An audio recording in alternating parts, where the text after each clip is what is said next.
అధ్యక్ష వాళ్లే సైకిల్ పోవాలనుకుంటున్నారు అధ్యక్ష, వాళ్లే సైకిల్ పోవాలంటున్నారు అధ్యక్ష, వాళ్లే సైకిల్ పోవాలనుకుంటున్నారు అధ్యక్ష. గాలి పోయిన తుప్పి పెట్టిన సైకిల్ పోవాలని వాళ్ళే అనుకుంటున్నారు అధ్యక్ష. ఎలా మాట్లాడతాం అధ్యక్ష? సాక్షాత్తు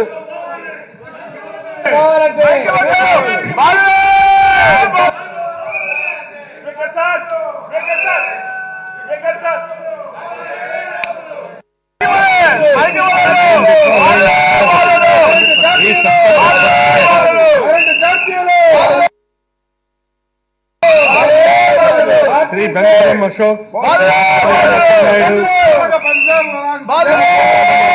బాలకృష్ణ, భవానీ,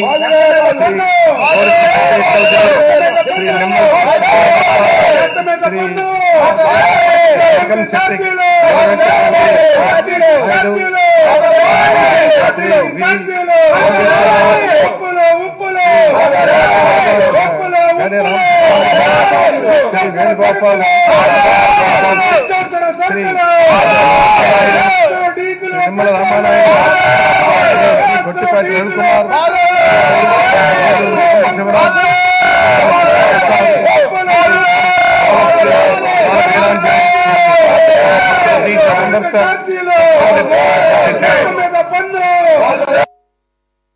అట్లా వీళ్ళకేమైనా కుర్చీమైన మరి వ్యామోహం ఏమో అర్థం కావట్లా.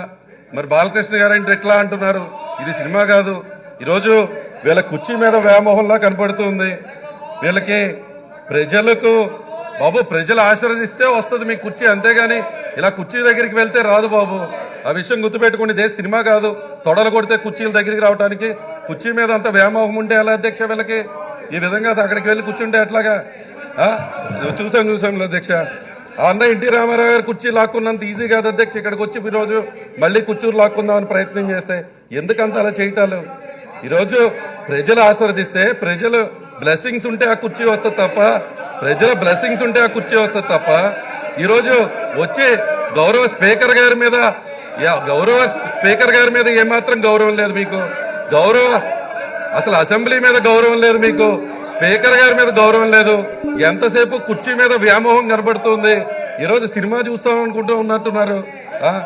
ఇలా వచ్చి ఇట్లా నేను ఇక్కడ మాట్లాడుతుంటే నన్ను చూసి ఇట్లా అంటారు ఎందుకు అధ్యక్ష? వారితో నేనేమన్నా మాట్లాడానా? డైరెక్ట్ గా మీతో మాట్లాడుతూ ఉన్నా. కుర్చీ దగ్గరికి వస్తూ ఉన్నారు. తొడలు కొడితే కుర్చీలు రావు అధ్యక్ష. ఇది సినిమా కాదు, ఇది అసెంబ్లీ. ప్రజలు ఆశీర్వదిస్తే కుర్చీ వస్తుందనే విషయం కూడా వాళ్ళకి తెలియకపోతే ఎలా అధ్యక్ష? వారు గౌరవంగా ప్రవర్తించాల్సినటువంటి అసెంబ్లీలో గౌరవంగానే అగౌరవంగా బిహేవ్ చేస్తూ ఉన్నారు. మళ్ళీ వీళ్ళు పేపర్లు చించే కార్యక్రమం చేస్తూ ఉన్నారు.